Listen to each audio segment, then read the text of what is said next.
Hello, done है। ठीक है जी, ठीक है ठीक है ठीक है ठीक। हम लोगों ने रिवर्सिबल और इरिवर्सिबल पढ़ लिया था। हाँ, हेलो, इधर देखेंगे।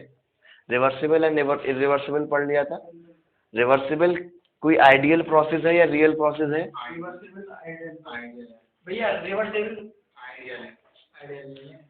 आइडियल प्रोसेस है, ठीक है ना। रियल एक्चुअल प्रोसेस क्या है?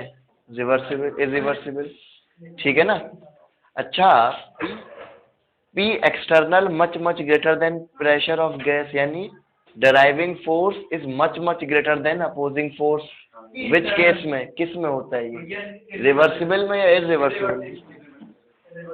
इरिवर्सिबल, सही है। और the body is in the piston and the system and the surrounding is in equilibrium only at the initial and final stage. In which process? Reversible और इरिवर्सिबल? इरिवर्सिबल, ठीक है ना।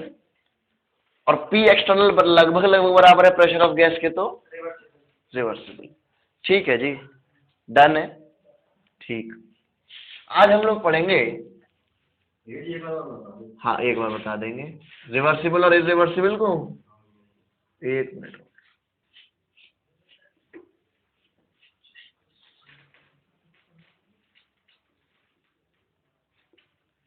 Reversible and irreversible.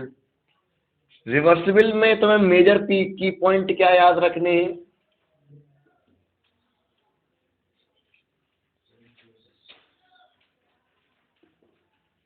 Reversible एक ideal process है बेटा, जो real में exist नहीं करता,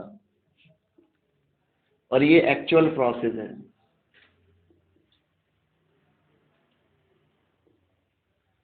ये takes place in infinite step, takes place in infinite step, infinite steps. और ये क्या है? इनफाइनाइट स्टेप्स, ठीक है ना। यहां पर जो एक्सटर्नल प्रेशर है वो बहुत ज्यादा है इंटरनल यानी गैस के प्रेशर से। यहां पर एक्सटर्नल प्रेशर लगभग बराबर है इंटरनल प्रेशर यानी जो गैस का प्रेशर है उसके। पी एक्सटर्नल को क्या कहते हैं हम? Deriving force much greater than P gas क्या होता है? अपोजिंग फोर्स, अपोजिंग फोर्स, ठीक। इसमें ड्राइविंग फोर्स इज इन लगभग बराबर to opposing force, opposing force. और क्या चीज याद है तुम्हें इसके बारे में? इक्विलिब्रियम। इक्विलिब्रियम भाई ये मैंने उल्टा लिख दिया है, एक मिनट। नहीं, ये ना, हाँ ये साइन गलती है बस, कुछ नहीं, बाकी सब सही है। ये रिवर्सिबल में लिख रहा था ना, ये इरिवर्सिबल की कंडीशन है ये तो, और ये रिवर्सिबल की इरिवर्सिबल की है, सही है ना। बाकी सब तो सही है, क्लियर है। Equilibrium at every point between system and surrounding, between system and surrounding, or equilibrium only at initial and final step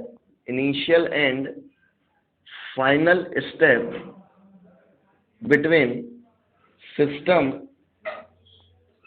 and surrounding, between system and surrounding. समझ रहे हो? ये बेसिक डिफरेंस है रिवर्सिबल और इरिवर्सिबल प्रोसेस की, ठीक है। Thermodynamics में कुछ होने को प्रोसेस कहते हैं, ठीक है ना। हटा दें इसे, क्लियर है? ठीक। Next is work done.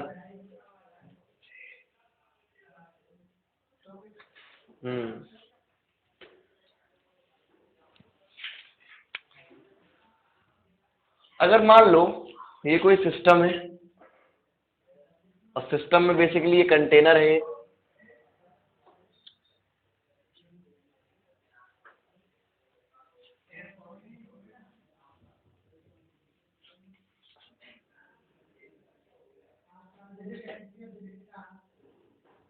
ठीक है, और हम यहां से P एक्सटर्नल लगा रहे हैं, P एक्सटर्नल, एक मिनट, P एक्सटर्नल, और इसका left cross sectional area A है। जब आपने P एक्सटर्नल लगाया तो ये पिस्टन यहीं रहेगा या उड़ जाएगा ऊपर की तरफ? हाँ, नीचे की तरफ आएगा, है ना, उड़ेगा नहीं ऊपर की तरफ, ये तो पक्का है। ठीक, तो अब ये पिस्टन मान लो यहां आ गई, लेट इसका जो चेंज इन वॉल्यूम आया वो आया delta V। Change in volume क्या आया? डेल्टा V, ठीक है ना। तो मैं कहता हूं कि work done by external agent is equal to minus, thermodynamics में माइनस आएगा, क्या होता है? F डॉट dl होता है ना। अबे यार, फोर्स इंटू डिस्प्लेसमेंट का डॉट प्रोडक्ट, बोलना भाई। अब इधर देखो, माइनस तो माइनस है, प्रेशर क्या होता है? P external is equal to force upon area, बोलो। तो यहां से फोर्स को क्या लिख सकता हूं? P एक्सटर्नल इंटू एरिया, सही है। तो यानी यहां पे फोर्स को P external into area into displacement कितना है? डेल्टा V, सही है। सॉरी, डेल्टा L है ना, डेल्टा L लेंथ डिस्प्लेस हुआ है, डेल्टा L है ना, ये डेल्टा L है, जिसकी वजह से चेंज इन वॉल्यूम क्या आया? डेल्टा V, सही है। अच्छा, एरिया इंटू लेंथ क्या होता है बताओ तो? हाँ, देखो, यानी चेंज, लेंथ चेंज हो रही है ना कंटेनर की, अब लेंथ घटेगा तो वॉल्यूम भी घटेगा, सही है। तो P एक्सटर्नल, इसको यहां लिख देता हूं, is equal to minus P external into A into DL, ठीक। हाँ हाँ, फोर्स को ही तो कहते हैं प्रेशर इंटू एरिया। तो अब एरिया इंटू लेंथ क्या हो जाता है? वॉल्यूम, और चूंकि चेंज इन वॉल्यूम था, चेंज इन लेंथ था, तो चेंज इन वॉल्यूम। तो वर्क डन क्या होता है? Minus P external delta V, किसके केस में? किसके केस में? जब एक्सटर्नल प्रेशर कांस्टेंट हो, जब एक्सटर्नल प्रेशर कांस्टेंट हो। इंटीग्रल F डॉट dl होता है ना, बोलना यार।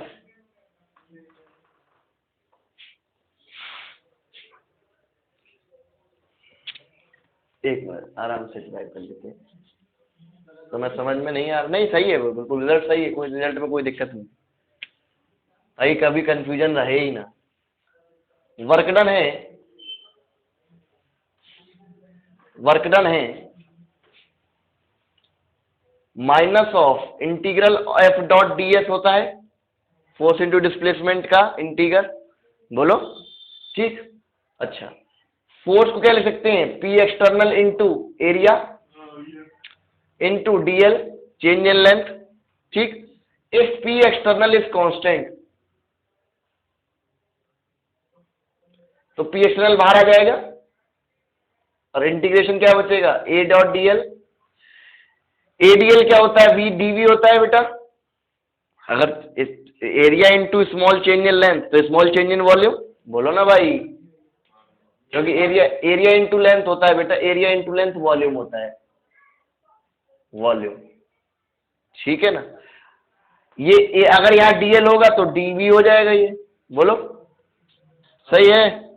अगर वॉल्यूम V1 थी, बाद में V2 हो गई, आगे माइनस है, माइनस तो चलता आ रहा है फॉर्मूले का, ठीक है ना। ये थर्मोडायनेमिक्स में आगे माइनस का याद रखना बेटा, माइनस पी एक्सटर्नल, डीवी का इंटीग्रेशन वी होगा, डीवी का इंटीग्रेशन क्या होगा वी, और वी को upper limit minus lower limit करोगे तो क्या आएगा V2 माइनस V1।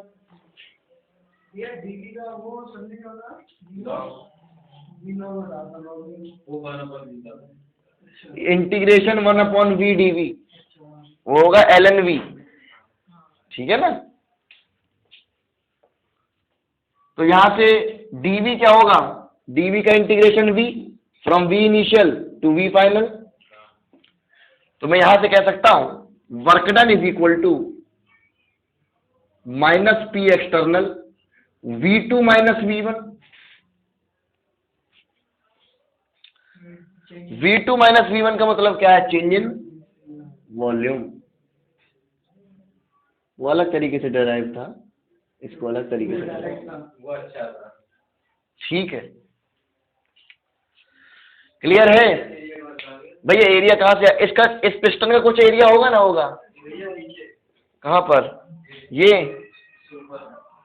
ये हाँ देखो, फोर्स की जगह मैंने प्रेशर इनटू एरिया लिखा है, क्योंकि एक्सटर्नल होता है, प्रेशर मतलब होता है फोर्स अपॉन एरिया, तो फोर्स की जगह प्रेशर इनटू एरिया ले सकते हैं जी। समझ में आया क्या, कहां से, देखो इधर ये एफ है ना, एफ। अब प्रेशर होता है फोर्स अपॉन एरिया, तो फोर्स यहां से क्या हो गया, pressure into area, pressure into area, force की जगह वैल्यू सब्स्टिट्यूट करा है बस। समझ में आया क्या, ठीक। ये कब वैलिड है कि ये वाला केस कब वैलिड है, केवल जब प्रेशर कांस्टेंट, और ये किस में होता है प्रेशर कांस्टेंट भाई, इरिवर्सिबल। बाकी प्रेशर और प्रेशर एक्सटर्नल और प्रेशर बराबर रहता है गैस के किस में, रिवर्सिबल में, ठीक है ना। यहां लिख सकते हैं प्रेशर एक्सटर्नल प्रेशर कांस्टेंट, और यहां तो बदलता रहता है ना, बराबर बराबर चलता रहता है। समझ में आ रहा है। तो ये वाला जो फॉर्मूला है वो किसके लिए है, valid for irreversible process only.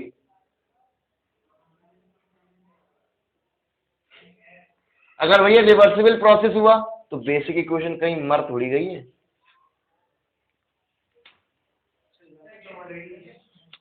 समझ रहे हो,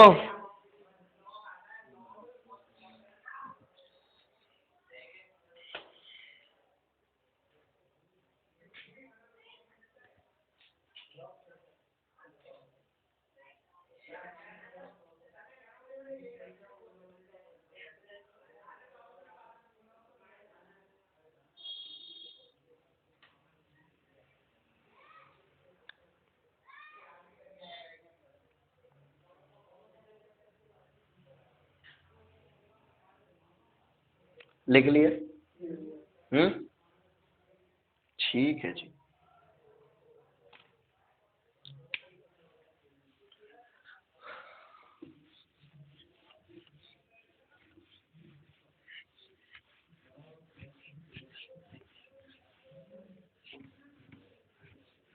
भाई समझ में नहीं आ रहा है।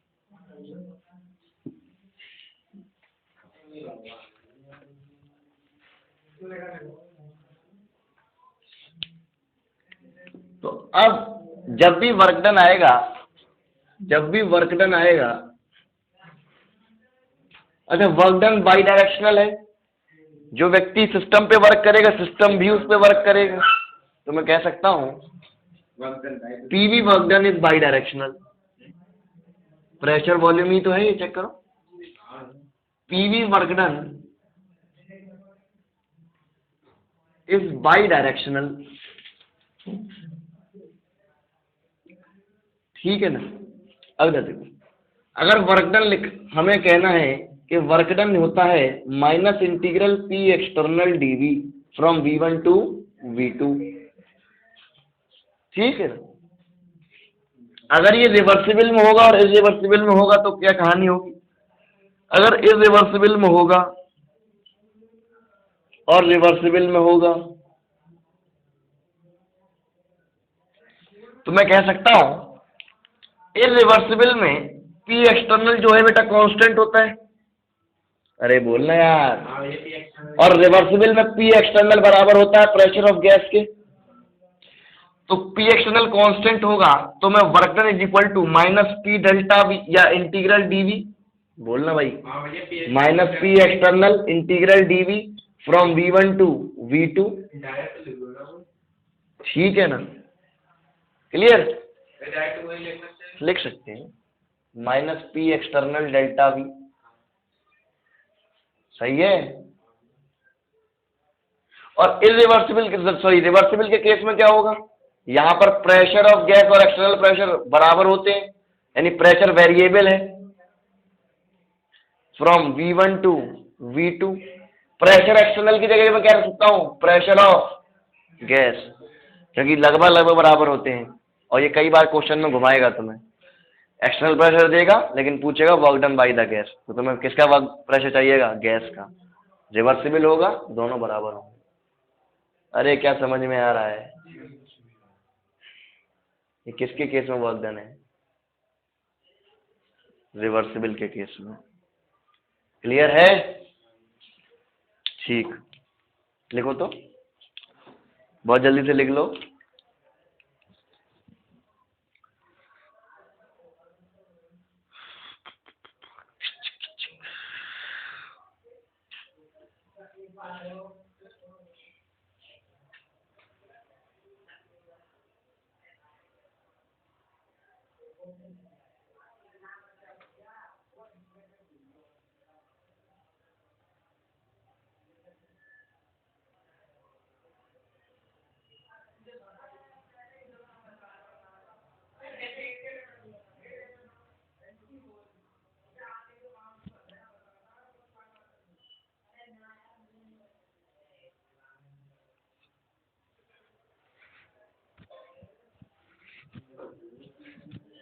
मुंह बंद, दिमाग तुम्हारा कहाँ घूम रहा है। अच्छा, अगर तुमसे कोई चर्चा करे what is unit of work done, हाँ, और कौन सी यूनिट हो सकती है, हम कहते हैं कि pressure work done equal to PV, तो है ना कहीं ना कहीं, तो यूनिट तो कहीं प्रेशर और वॉल्यूम की होगी। प्रेशर को अगर आप एटीएम में नापते हो और वॉल्यूम को लीटर में नापते हो, तो वर्क डन की यूनिट एटीएम लीटर भी हो जाती है, ठीक है। क्यों नहीं वैलिड है भाई, क्यों नहीं वैलिड है, एटीएम लीटर इंटीग्रल पीवी, भाई पी इंटू वी है ना, वर्क डन बाई एक्सटर्नल ले जाएंगे, work done simply P into V है ना, तो प्रेशर की यूनिट एटीएम और इसकी यूनिट लीटर, ठीक है। प्रेशर की यूनिट न्यूटन पर मीटर भी होती है बेटा, force per unit area, area होगा तो भैया मीटर स्क्वायर होगा ना, क्योंकि प्रेशर क्या होता है, फोर्स पर यूनिट एरिया होता है ना भाई, फोर्स की यूनिट न्यूटन और इसकी मीटर स्क्वायर, मेरी बात सुन लो पहले, और वॉल्यूम की मीटर, तो ये क्या होता है, न्यूटन मीटर,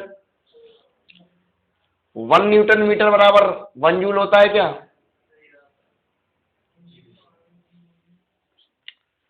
1 एटीएम लीटर बराबर 100.3 लीटर, अबे क्या जूल है ये,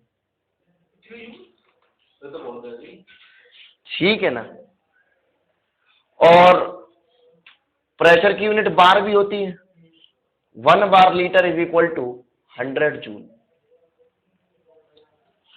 क्लियर है, यूनिट याद रख लेना, यूनिट को लिख दो, क्या बड़ी, 1 2 3 4, चारों में देगा कहीं ना कहीं,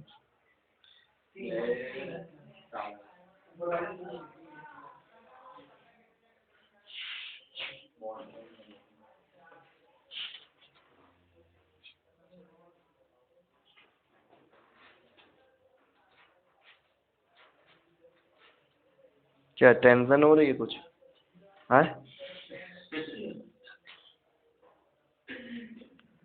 सवाल है छोटका सा सवाल,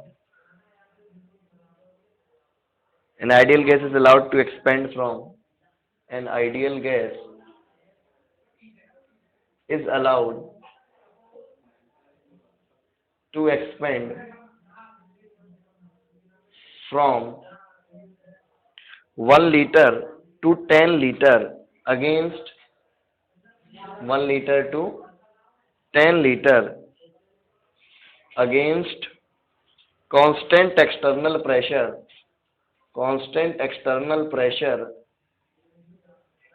of 1 bar. Find work done in kilojoule. Find work done in kilojoule. Option A है -9, बी है -10, सी है -0.9 एंड डी है -2।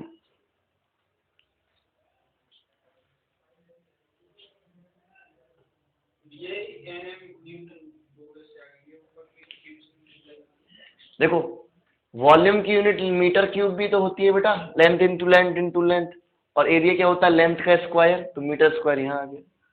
ठीक है ना, इसका आंसर निकालिए सभी लोग।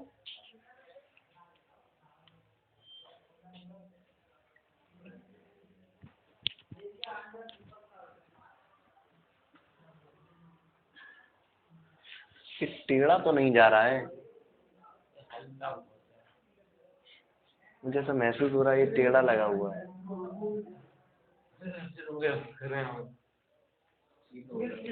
हो जाएगा वो, चलो भाई शांत हो जाओ तुम लोग, सवालों कर लो, नहीं आया आंसर तो पीट दूंगा।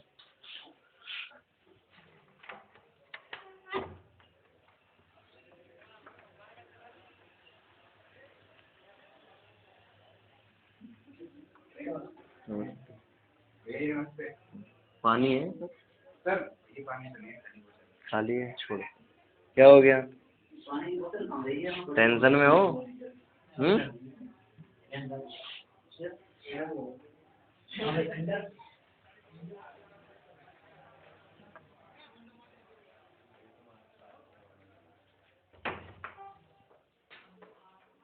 हेलो,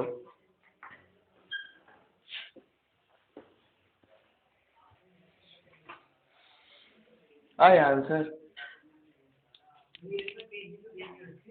क्या नहीं दे रखे, क्या नहीं दे रखे?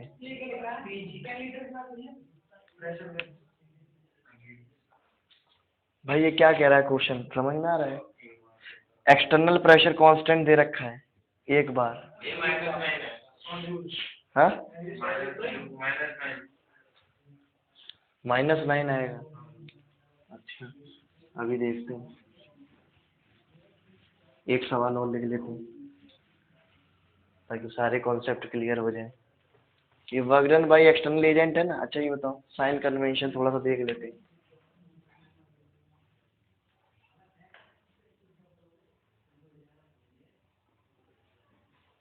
Work done on the system क्या होता था? हाँ पॉजिटिव होता था। सिस्टम पे काम होगा तो वर्क डन क्या होगा? ठीक है, तो work done on the system positive कब आएगा? Bye the system. जब सिस्टम हम पे काम कर रहा हो, मतलब सिस्टम। भाई आराम से, फॉर्मूला है work done is equal to -P delta V। Work done on the system positive कब आएगा? जब डेल्टा V नेगेटिव हो।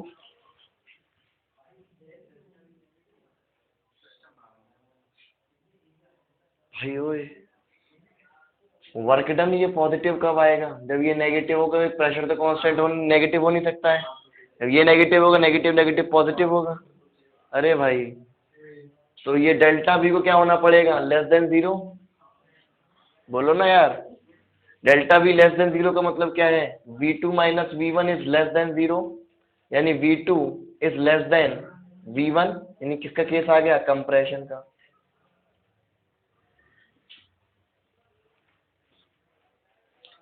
कि फाइनल वॉल्यूम इनिशियल पहले वाले वॉल्यूम से कम है, तो इसका मतलब कंप्रेस करा है। क्या ये बात क्लियर है? ठीक है। Work done bye the system का मतलब क्या है? साइन कन्वेंशन उसके लिए क्या लेते हैं हम लोग? नेगेटिव। नेगेटिव बोले तो चेंज इन वॉल्यूम क्या होना पड़ेगा फिर? पॉजिटिव, जब तो ओवरऑल नेगेटिव हो पाएगा। बोलो ना यार। यहाँ से V2 minus V1 is greater than 0 implies that V2 is greater than V1, यानी फाइनल वॉल्यूम इनिशियल वॉल्यूम से ज्यादा है, तो क्या हुआ है? एक्सपेंशन। तो जब भी याद रखें वर्क डन नेगेटिव आ रहा है तो एक्सपेंशन हुआ है, यानी एक्सटर्नल एजेंट ने कुछ काम करा जो एक्सपेंशन करवाने के लिए आया। समझ आ रहा है? और वर्क डन पॉजिटिव है। वर्क डन पॉजिटिव का मतलब क्या है? सिस्टम पे काम हुआ। समझ आ रहा है? यानी कंप्रेशन हुआ। क्लियर? अब इस क्वेश्चन को देख लो। ये कह रहा है, इधर देख लें, इसको हटा दे। ये यूनिट तो याद रहेंगी ना सब? हाँ, कह रहा है V1 है 1 लीटर, V2 है 10 लीटर, एक्सटर्नल प्रेशर है 1 बार। गलत है? नहीं गलत है। नहीं, अब मुंह बंद रख लो। प्रेशर कितना है? 1 बार। तो भैया आप में इतनी अकल तो होनी चाहिए कि that work done is equal to minus P external delta V. ठीक है ना, क्योंकि ये कांस्टेंट है। तो -1 इंटू डेल्टा वी का मतलब क्या है? 10 माइनस 1, V2 माइनस V1। तो ये क्या आ जाएगा? -9 जूल। तुमसे क्या पूछा है?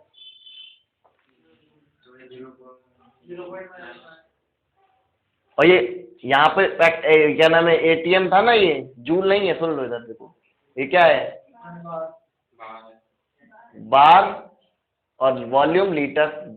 बार litre, bar litre. 1 bar litre में कितने जूल होते हैं? 1 bar litre is equal to 100 joule. ठीक है ना? तो ये कितना हो गया? -900 जूल। और पूछा किस में है? इन किलो जूल, तो यानी डिवाइड बाई 1000। तो -900 divide by 1000 -0.9 joule, kilojoule. -0.9 kilojoule. Hello, 1 minute,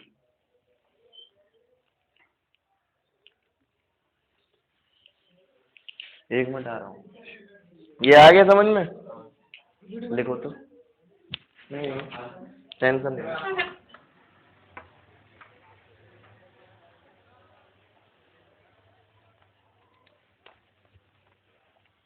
coaching की चाबी किधर है? अबे अबे वहीं दिया था यार। अबे वो सोहेल भाई पढ़ाएंगे ना भाई। दे आओ, जाओ मक्की जाओ। लो, ध्यान नहीं आया आज? अच्छा,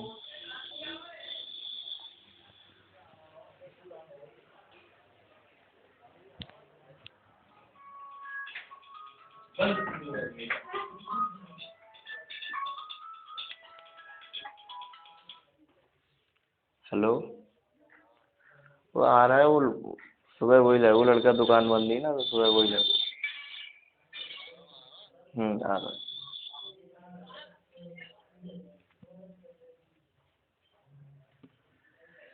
ठीक है बेटा, ऐसा नहीं है कि सवाल हलवा मिल जाएगा तुम्हें और तुम करके आ जाओगे। बस मैंने किलो जूल में नहीं, ये क्वेश्चन किलो जूल में था। मैंने इसमें कुछ नहीं करा है।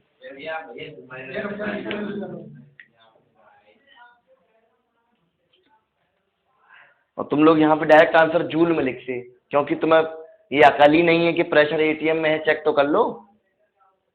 है बार में है, इसलिए यूनिट लिखवाई है सारी। ठीक है ना भाई?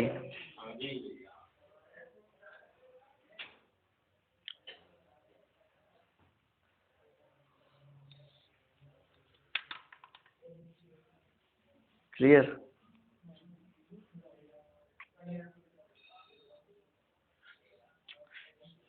Next is first law of thermodynamics, फ्लॉट, फर्स्ट लॉ ऑफ थर्मोडायनेमिक्स।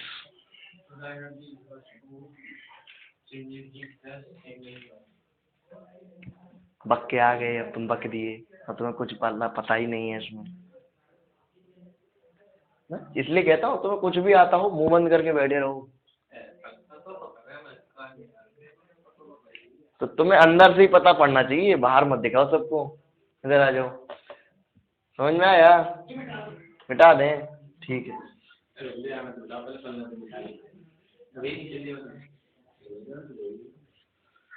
ठीक है ना, अब इधर देखिए।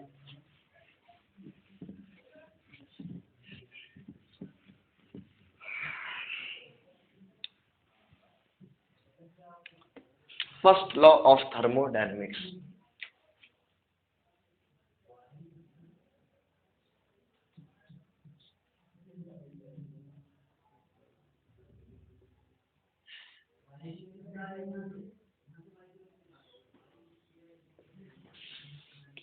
जिसे आम भाषा में फ्लॉट से भी जानते हम लोग।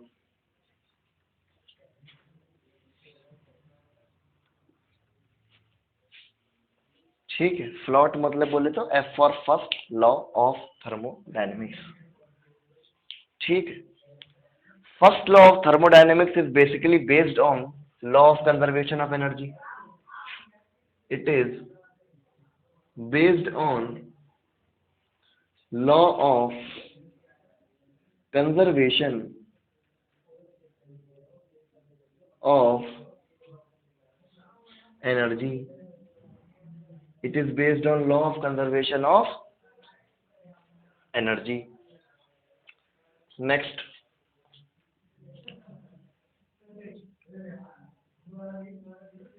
यानी energy of the system neither be destroyed nor be created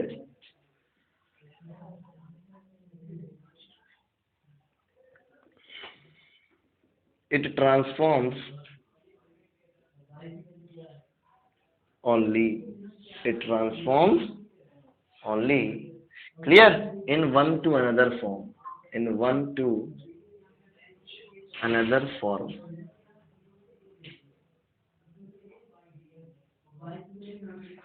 ठीक है भाई, इधर देख लीजिए।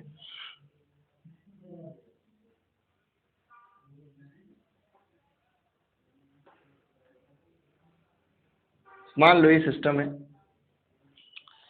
लेट इसकी इंटरनल एनर्जी इनिशियली U1 थी। इंटरनल एनर्जी इनिशियली कितनी थी? U1, ठीक है ना। और आपने इस पे Q अमाउंट ऑफ हीट इसमें दिया और W अमाउंट ऑफ वर्क भी इस पे किया, ठीक है। तो इसकी ये तो डेफिनेट सी बात है कि इनिशियली इसकी जो इंटरनल एनर्जी थी वो अब बढ़ के कुछ हो गई होगी। बोलिए,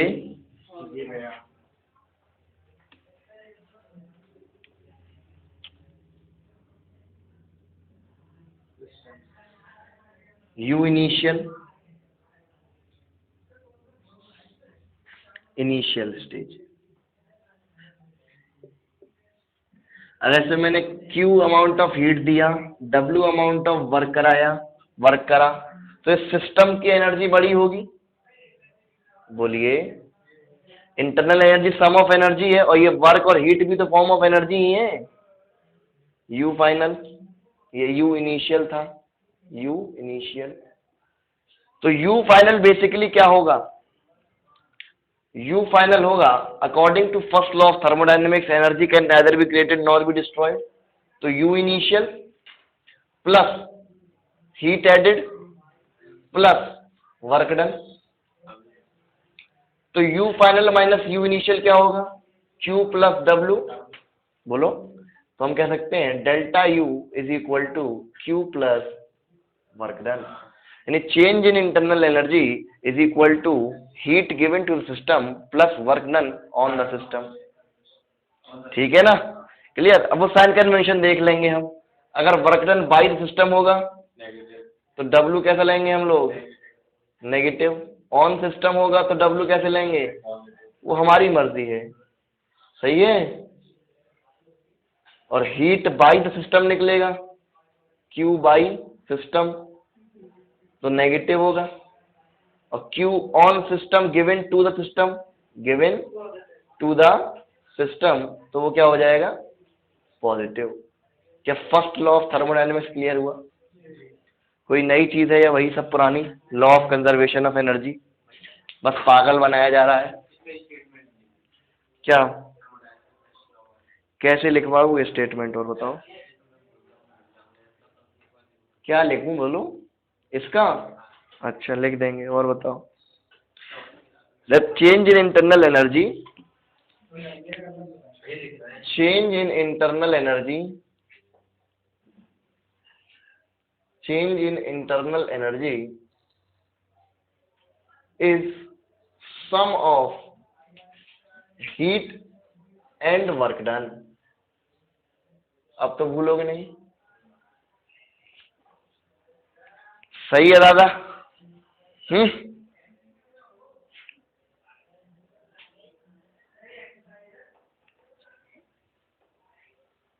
यही है फर्स्ट लॉ ऑफ थर्मोडायनेमिक्स।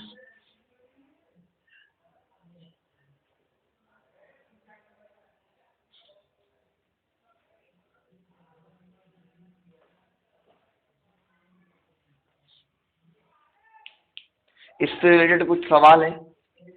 ये लिख लिया हो तो उसे हटा देता हूँ।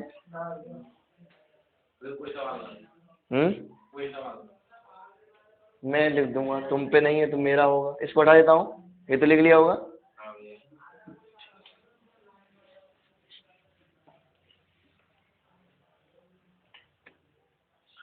A gas is allowed to expand in a well insulated conductor. A gas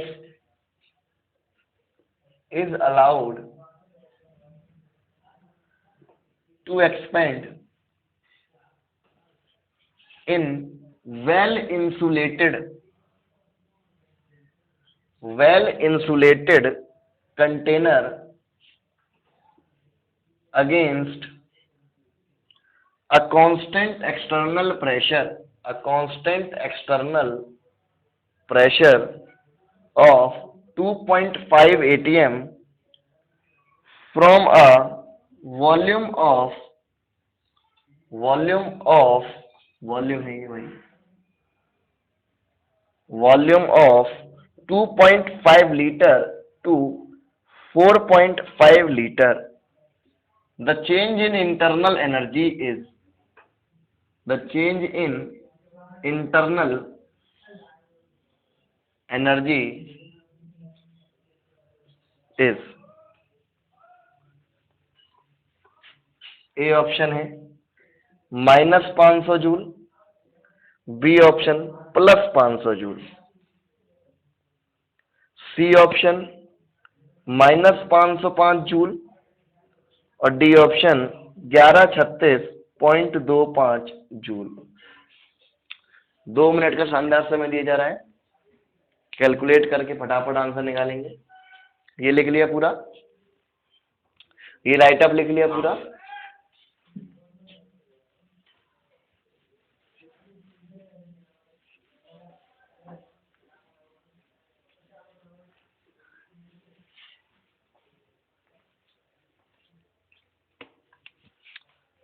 कुछ अल्ले पल्ले पड़ रहा है या करवाएं? हाँ भाई, कुछ पता पड़ रहा है इसमें? पूछा क्या है ये देखा करो पहले, उल्टी गुत्थी सॉल्व होती है। पूछा है चेंज इन इंटरनल एनर्जी। भाई ऐसा नहीं कि फर्स्ट लॉ थर्मोडायनेमिक्स को पढ़ाया तो उससे रिलेटेड सवाल ही होगा डेफिनेटली, मैं वो बात नहीं कह रहा हूँ। मैं कह रहा हूँ पूछ कर है, हाँ मत करा करो प्लीज, ये मोस्ट इरिटेटिंग शब्द लगता है। You do not accept your गलती एंड से हाँ।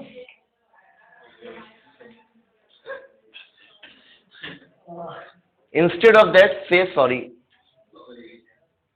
ठीक है ना?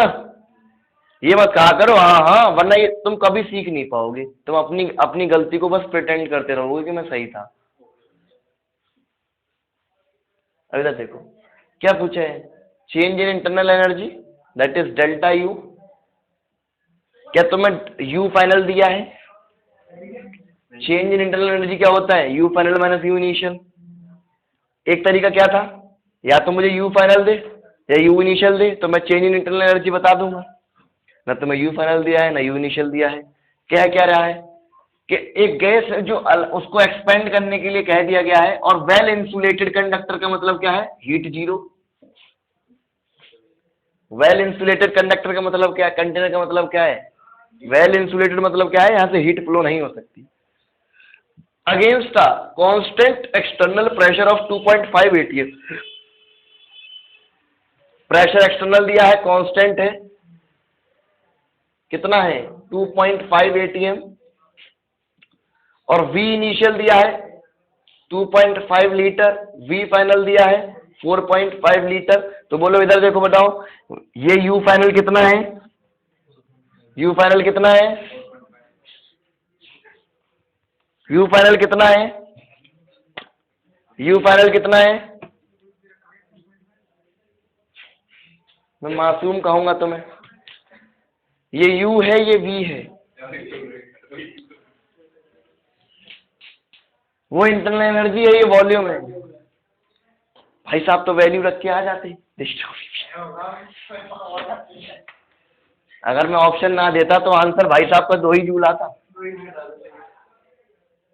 समझ रहे हो? हूस इधर देख लो, तो मैं change in internal energy first law of thermodynamics को यूज करता हूं, using first law of thermodynamics.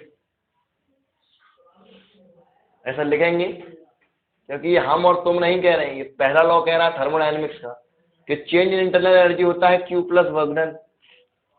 Q plus work done. अरे यार बोलो ना भाई। ठीक, कह रहा है कि gas is allowed to expand. जब गैस को हम लोग एक्सपेंड करने के लिए कहते हैं तो वर्क डन क्या होता है? भाई इधर देखो, वर्क डन निकालो, यहां से क्या आएगा? P external delta V। तो माइनस P कितना, माइनस के P कितना है? 2.5 into delta V 4.5 minus, sorry minus 2.5। तो क्या आ जाएगा? 5 आ जाएगा, 5। और ये किस में है? ATM। और वॉल्यूम किस में है? लीटर में है। ठीक है ना? कह भी रहा है कि सिस्टम एक्सपेंड, मतलब गैस जो है एक्सपेंड कर रही है, और जब गैस एक्सपेंड करती है तो वर्क डन नेगेटिव होता है। ठीक ठाक है। सुनो देखो, वर्क डन का साइन तुम जब तक चेंज नहीं करोगे, जब तक तुमसे ये ना पूछे work done by the gas, याद रखना, नोट बना के लिख देता हूं, तुम कंफ्यूजन ही ना होगा तुम्हें कभी। Work done by the gas, by the gas जब भी पूछे, work done by the gas जब भी पूछे, देन आप हमेशा पॉजिटिव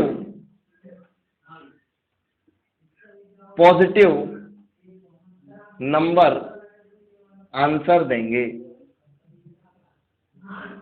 आप हमेशा पॉजिटिव नंबर आंसर देंगे। हालांकि यहां से हमसे कुछ नहीं पूछा गया है, हमें तो इंटरनल एनर्जी पूछा गया है। तो जैसे वर्क डन निकलता है minus minus minus minus minus, sign कब तक चेंज नहीं करना है? जब तक ना कह दे कि work done by the gas कितना होगा। ठीक है ना? बिल्कुल आपको ऐसे ही निकालना है। और इस क्वेश्चन में पूछता work done by the gas तो आंसर हो जाता 5 atm लीटर। हो जा रहा है? ये सिंपली आप कह देंगे वर्क डन कितना होगा? -5 atm लीटर। ये कौन वर्क कर रहा है? एक्सटर्नल एजेंट ही तो कर रहा है। एक्सपेंड हो रहा है तो सिस्टम का कम हो रहा है वर्क डन, मतलब एनर्जी कम हो रहा है।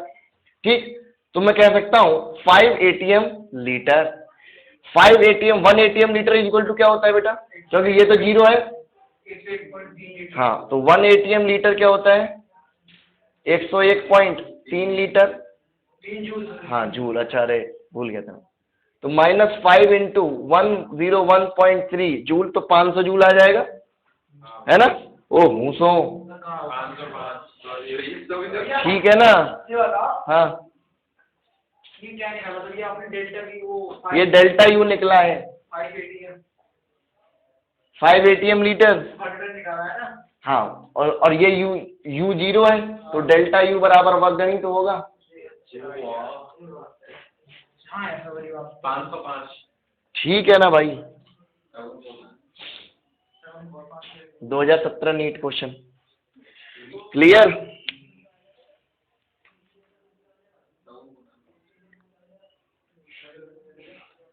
मुंह बंद कर सकते हैं आप या नहीं, या खुराक मांग रहे हो? बता दो, जो तुम्हारी मर्जी हो वो बता दो।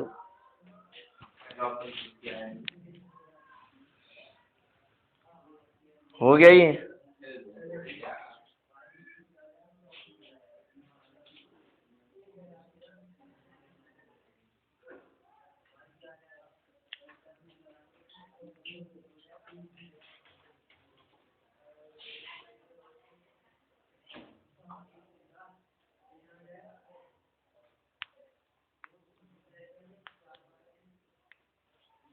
चलो भाई, हैंग डालो। First law of thermodynamics for different process, हटा दें फिर। First law of thermodynamics for different process. कहाँ कहाँ खत्म?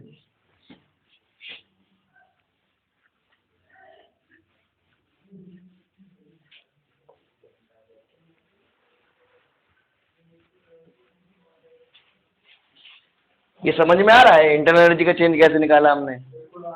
हाँ,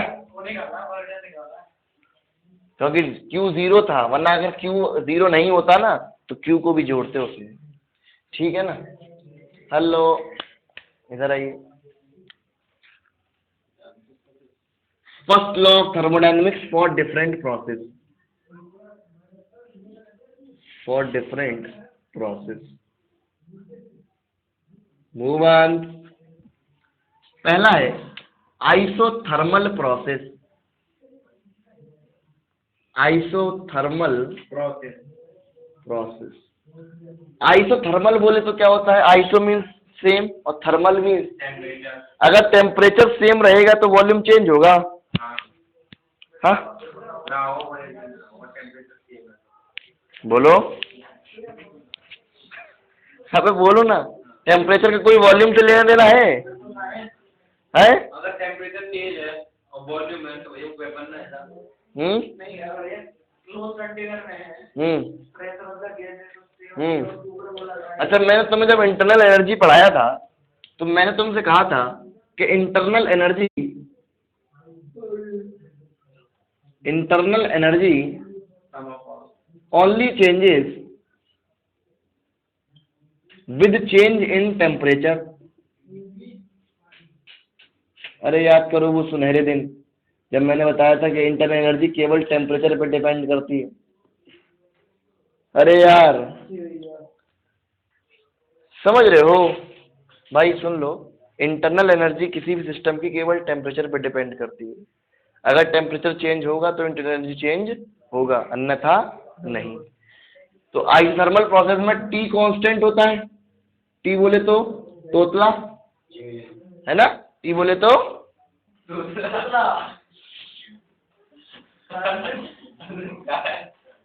T बोले तो तोता,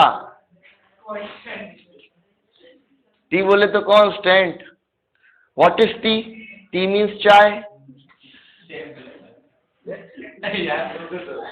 ठीक, T is temperature.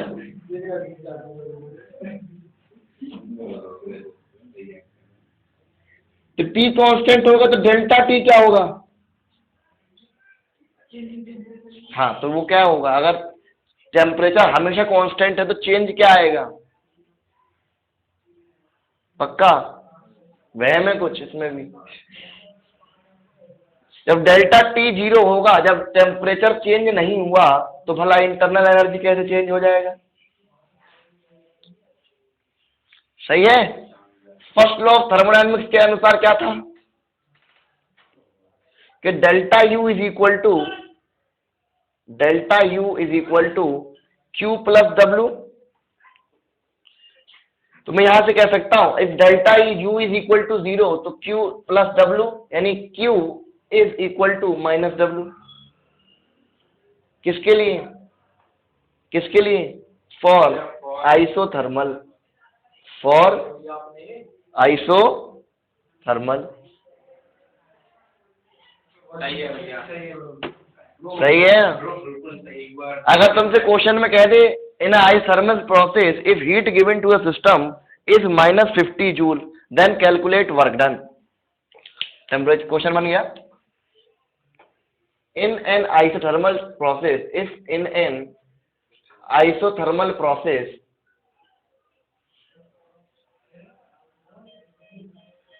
heat given process, heat given to the system is 50 joule, calculate work done, calculate work done। देखो मेरा मानना यह है कि तुम कभी भी इन एक्सप्रेशंस को याद मत रखना, तुम हमेशा फर्स्ट लॉ को याद रखना। तो delta U is equal to Q plus W, isothermal है तो ये 0 होगा, तो Q is equal to minus W, सही है ना? या W is equal to minus of Q, तो -50 जूल। समझ में आया क्या? अरे यार बोलो ना भाई। ठीक, ये हो गया ना, क्वेश्चन हटा देता हूं क्योंकि आइसोथर्मल प्रोसेस है, यही तो केस है। देखो रटना नहीं है, internal energy only changes with change in temperature. अगर टेम्परेचर चेंज नहीं होगा तो इंटरनल एनर्जी चेंज नहीं होगा। आइसोथर्मल चिल्ला ये कह रहा है कि टेम्परेचर कांस्टेंट है, तो इंटरनल एनर्जी भला कैसे चेंज हो सकती है? इंटरनल एनर्जी कांस्टेंट होगी तो चेंज इन एनर्जी 0। सही है, हटा दूं इसे, इसको तो हटा दूं, इसको तो हटा दूं, ठीक है।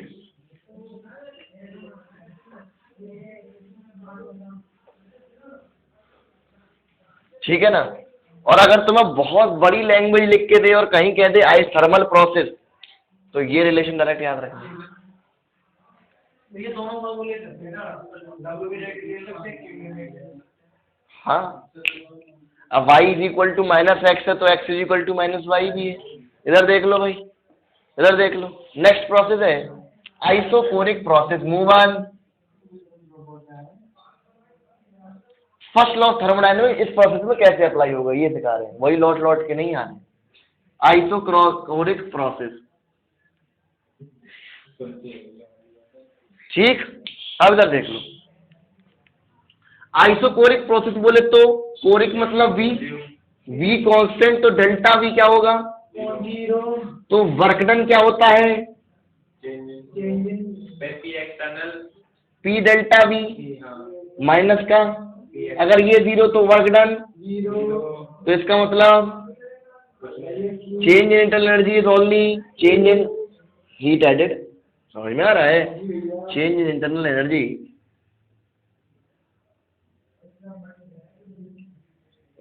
एनर्जी इज इक्वल टू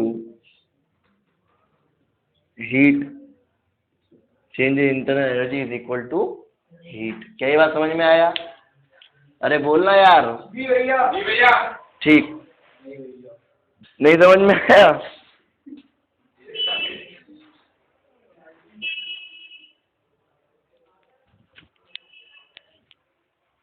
देखो इधर, आइसोकोरिक मतलब, कोरिक का मतलब होता है कांस्टेंट, पर कोरिक का मतलब होता है वॉल्यूम, और आइसो का मतलब होता है सेम।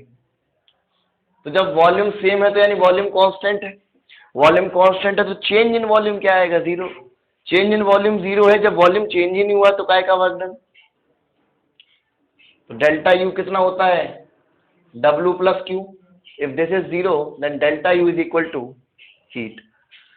समझ में आ रहा है? क्लियर है? नेक्स्ट है एडियाबैटिक प्रोसेस।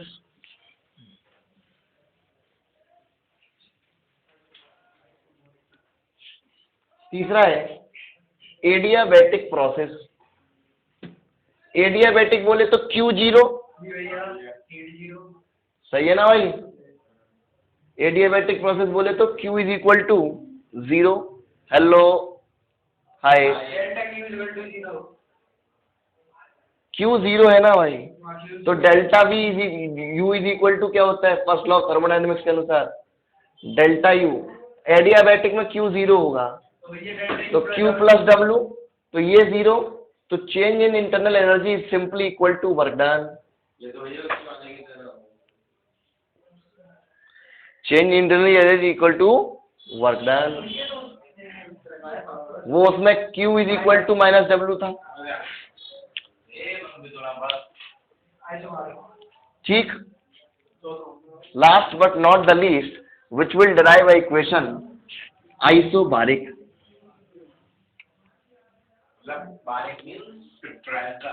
हाँ, बारिक मीन्स व्हाट? बारिक मीन्स नैना। अच्छा अच्छा, बारीक है, अच्छा।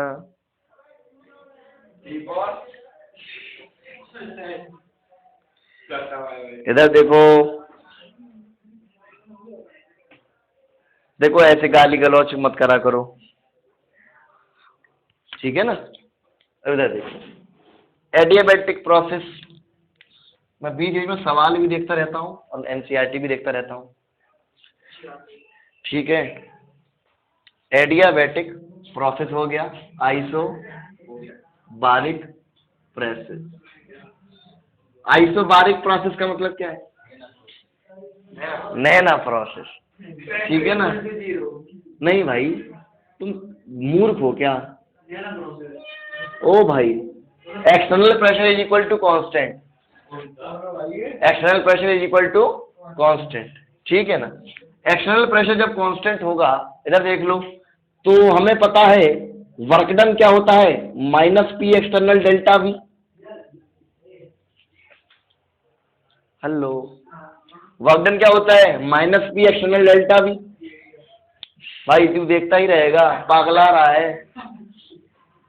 और अब इधर देख लो, तो यानी फर्स्ट लॉ ऑफ थर्मोडायनेमिक्स के अनुसार क्या लिखेंगे, delta U is equal to Q plus W. बोलना यार, ये फर्स्ट लॉ ऑफ थर्मोडायनेमिक्स है ना, है नहीं? ये समझ में आया, ये है ना, है ठीक। पी एक्सटर्नल अगर कांस्टेंट है, क्योंकि आइसोबारिक कह रहा है, वर्क डन क्या होता है, minus P external delta we. बोलिए ना यार, तो मैं यहाँ पे क्या लिख सकता हूँ, Q minus P external delta V, ये फॉर्मूले का माइनस है, is equal to delta U, ये इधर आ जाएगा, पी एक्सटर्नल